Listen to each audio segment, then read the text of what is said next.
Hello again. Today we're going to tie this depth charge pink shrimp. I tie this for grayling. I tend to only use it for grayling as well. When the water's deep and you need the fly to drop quickly, this is the fly. Incorporates two 3.2mm tungsten gold beads, a bit of dubbing, some wire, and some Mirage tinsel in opal. Size 12 grub hook by Partridge. I think they call it the grub and shrimp. It's a great fly. It's pretty simple to tie.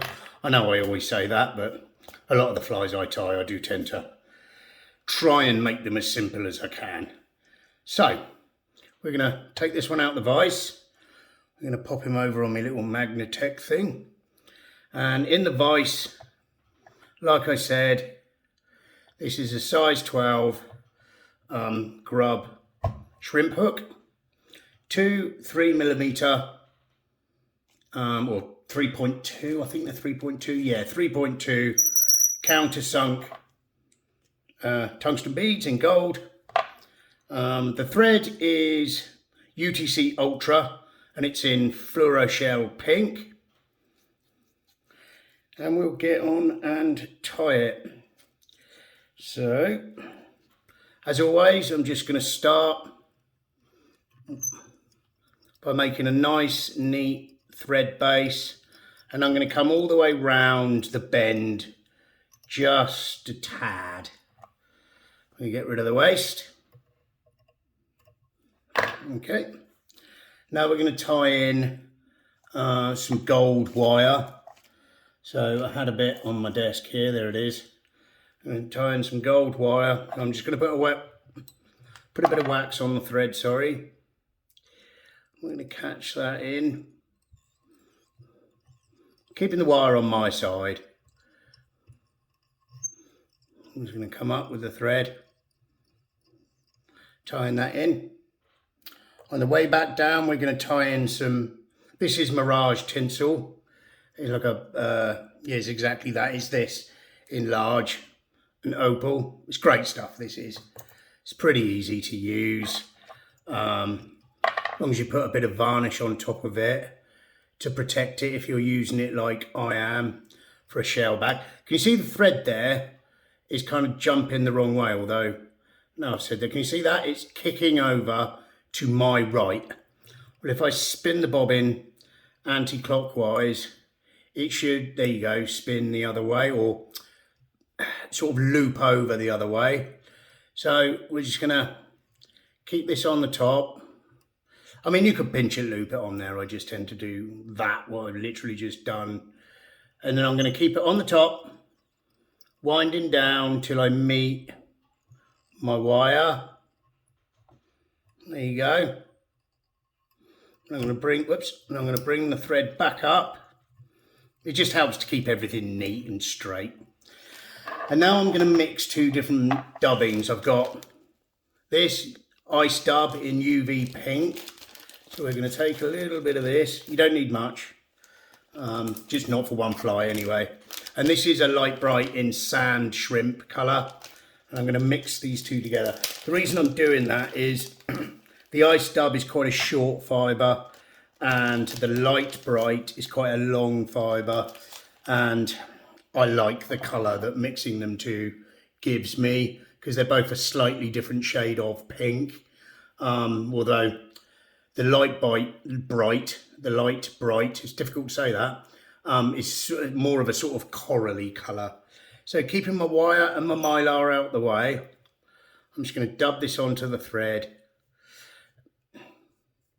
And I normally do a couple of layers of this if I need it, because we will be brushing it out. Okay, so I'm just going to slide this up.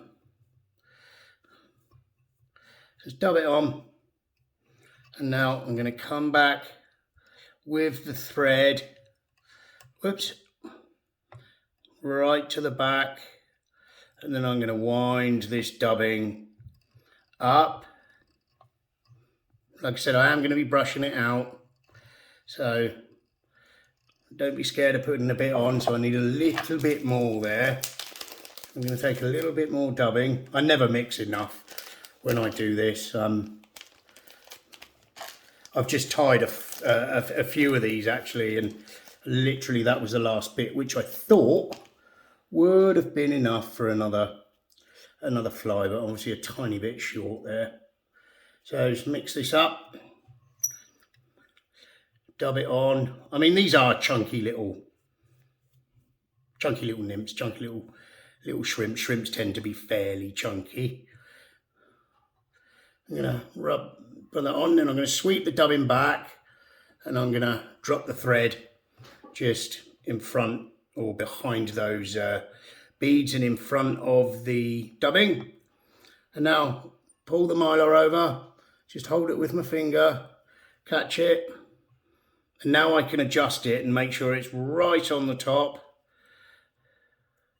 When I'm happy, I'm gonna wax the thread, keep it tight, always keep it tight, come over and lock that in, and then just get rid of that. Have a look, I'm happy with that. Now come around with the wire. This is like it's like a medium-sized gold wire. Nice straight turn at the back. And then as I'm coming over to try and stop the mylar from rolling, I'm quite loose when I come over the top, and then I pull straight down. So fairly loose coming over the top, pull straight down. And that stops it from twisting over the hook. Come up to meet the thread. A couple of turns, hold it, whoops, a daisy. A couple of turns, hold it back. That's me being ham-fisted again. Wiggle the wire to break it off. Just be patient with it, it'll go. And now I'm going to put a tiniest little bit of dubbing in front, and I'm only going to be using the ice dub just to cover those thread wraps, and that's literally all I want to do. So there's a tiny bit of dubbing there just to cover that. Slip the thread in front, varnish the thread as normal. Come on. Here we go. Come in with a whip finish. Like that. Tighten up. Trim the thread free. And then get busy with your brush. And you just want to sweep these fibers out and down. So this is like a brass pipe cleanery thing. And we just want to sweep all this down. You've got to be careful of your mylar doing this, because you can damage the mylar doing this, because this brush is quite aggressive. We'll put it all out. There we go. Any longer ones I'm just gonna trim, or just pull out actually. Sweep it all down with my fingers. And there we go, I'm happy with that. There we go. And then lastly, I'm just coming over with some UV resin. Now this is Gulf Flexman. And we're just gonna put a little bit. I'm actually gonna go from the first bead over the second bead and then down. I'm just gonna grab myself a needle, like a dubbing needle. And, oh, there's a long one there. And I'm just going to shape this a little tiny bit. Hold it upside down, and I just want a nice back to the fly. So I'm going to set that. Where's my pedal? There it is. You can see how fluorescent it is when that light goes on it. So now I'm going to put a little bit more on. Again, over the beads and then over the back. Make sure she's going to sit where I want, and I'm holding it upside down because I'm going to allow gravity to do this work for me. Go over the back. When you're happy, set it. Oh, didn't quite have my foot on that. See the light flickering. Such a powerful torch this. You don't actually need a long time to set. That's set nice and hard. And there she is. That is my, oh blimey, brain freeze. Sorry about that. That's my depth charge Grayling nymph. I'm just going to get a lighter because there was just some fibres going forward of the eye and I don't like that. And there it is. Very simple to tie, like everything I do. And a great pattern for Grayling. This really does get down where those Grayling are on the bottom and nail them. So once again, thanks for watching. Please subscribe to the channel. Hit that bell and you'll be notified of my latest videos as soon as they go live. And I'll see you on the next one.